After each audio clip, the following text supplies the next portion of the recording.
సుఖాలు luxury life అనుకుంటారు కొంతమంది. నువ్వు ఆయనకి ఇష్టురాలుగా ఆయన నిన్ను ఏర్పరుచుకోవాలన్నప్పుడు నిన్ను ఎరవటం మొదలు పెడతాడు. నీ ఆత్మ ఆయనకి కావాలని నీ మేనగాని ఆయన ఆలోచన కలిగి ఉంటే నిన్ను ఎరవటం మొదలు పెడతాడు. ఒప్పుకుంటావా? ఆయన ఎర్రటం మొదలు పెట్టినప్పుడు నువ్వు ఒప్పుకుంటావా? నేను రెడీ నువ్వు ప్రభు అంటావా? నువ్వు రెడీ అన్నప్పుడు ఆయన ఎర్రటం మొదలు పెడుతున్నాడు. ఎందుకు ఎర్రటం మొదలు పెడుతున్నాడంటే నీ మీద ఒక ప్రత్యేకమైన అభిమానం. హల్లెలూయా. నీ మీద ఒక ప్రత్యేకమైన అభిమానం.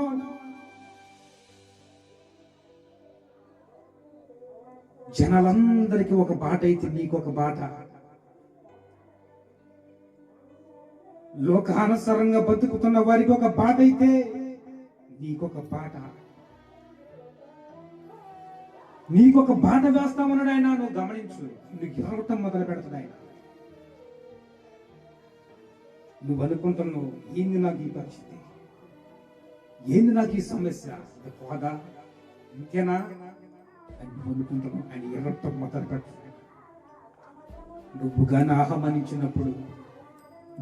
ఆహ్వానించినప్పుడు ప్రభువా నీ చిత్తమే నాకు వేరొక ఆధారం లేదు, నేడైనా రేపని నేను నీతోనే ఉంటాను, ఏ సమస్య నన్ను గెలిపించను నువ్వు అడుగు. నీకు తట్టుకోవటానికి నువ్వు గెలిపించమని నువ్వు అడిగిన ఎడల ఒక ప్రత్యేకమైన ప్రేమతో నిన్ను దేవుడు తీసుకెళ్తున్నాడు. ఆయన ఎరగటం మొదలు పెట్టినప్పుడు ఆహ్వానిస్తే ఇదే జరిగితే నాకే ఈ కష్టాలు, నాకే ఈ బాధలు అంటున్నావా? అంత కాడికి ఎక్కువ ఆశీర్వాదం నీకు ఇస్తుంది, నువ్వు వద్దంటావా? గెలుస్తున్నప్పుడు బాధ వస్తున్నప్పుడు నాకు తీసేయమని అడుగుతున్నావు, మరి అంత కాడికి ఎక్కువ ఆశీర్వాదం నీకు ఇస్తానంటాడు, నువ్వు నాకు వద్దని అంటావా? లేదు దేవుడు బిడ్డ, ఇది భవిష్యత్తు, మామూలు భవిష్యత్తు కాదు.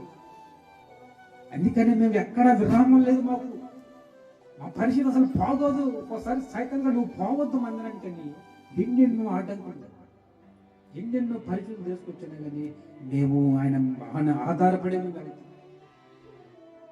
అందుకని నువ్వు నీతిగా జీవించిన వాడలా ఆకు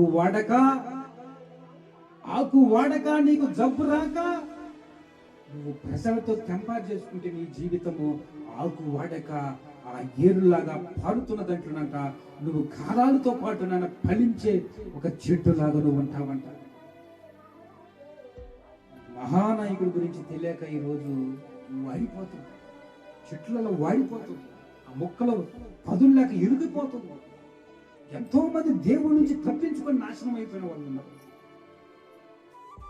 ప్రతిరోజు కూడా నిన్ను నన్ను గర్దిస్తున్నప్పుడు లోబడు, ఇడుతున్నాయన ఇరిచినప్పుడు నువ్వు లోబడు అంటే నువ్వు ఏగులాగా రెండంతల ఆశీర్వాదకరమైన జీవితం చూడబోతున్నావు. హల్లెలూయా. చూస్తున్న ప్రభు మనల్ని ఇక్కడి నుంచి